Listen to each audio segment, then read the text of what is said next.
Здравейте от оръжие на работилница Сянка. Днес ще ви представим поредния наш проект.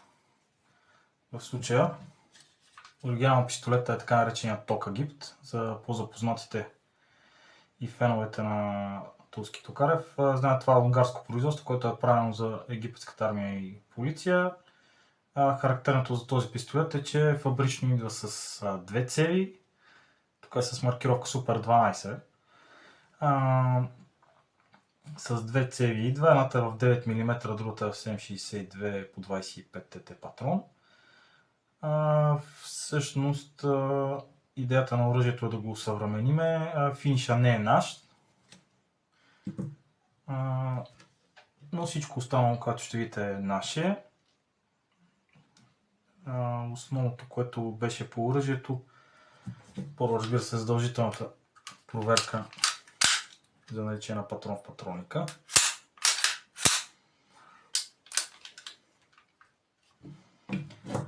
Оригинално оръжието идва с тези чирани, които въпреки че са ергономични, пак не са това, което трябва. Знаете, стандартно доста хора се оплакват от така нареченото хапане на чукчето на ТТ.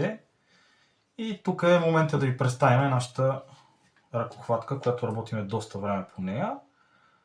Това е ергономична ръкохватка за ТТ, която в случая съчетава себе си и боброва опашка. Нашата оригинална концепция беше малко по-различна. Мислехме, че няма да се получи добре, тъй като тук има една специфика конкретно на модела, която ни притесняваше, но в крайна сметка се оказа, че нещата определено надхвърляха нашите очаквания.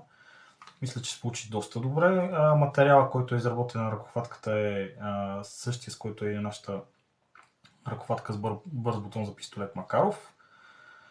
Тоест, въпреки че няма нужда, че не е накатена, както виждате, има текстура, все пак има карбонови нишки в нея и е доста агресивна. Дори с изпотени ръце няма никакъв проблем да се борави с оръжието. Другото нещо, което е интересно направихме по този пистолет, монтирахме и наш компенсатор, изработихме. Отново той е с две камери и с специфичния, който вече ни стане запазена марка Скос. Като идеята е оръжието по-лесно да може да се слага в кобура и също с цел малко намаляване на масата, защото компенсатора сам по себе си също така е доста тежък, но мислим, че няколко грама в минус по-скоро са в плюс в случая, тъй като по-добре работи автоматиката на пистолета. Това е оригиналната капачка, отпред за която заключва цевта и механизма. Интересно на това оръжие е, че фабрично идва с един предпазител, който се намира тук отзад. По настояние на собственика пропуснахме да го монтираме. Ето тук може да видите как трябва да седи предпазителя. Реално блокира само спусъка, което за нас не е особено удачен вариант, но в крайна сметка такива са били изискванията.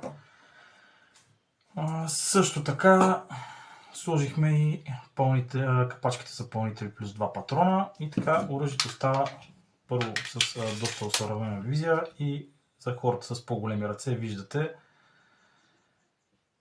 линията, която е. Няма никакъв проблем при поставен пълнител, общо взето няма никакви проблеми с хора с по-големи ръце да борават с оръжието. Доста масивно седи, но основното, което е ъгъла на захват е значително променен и се доближава до натуралния ъгъл на човешката ръка.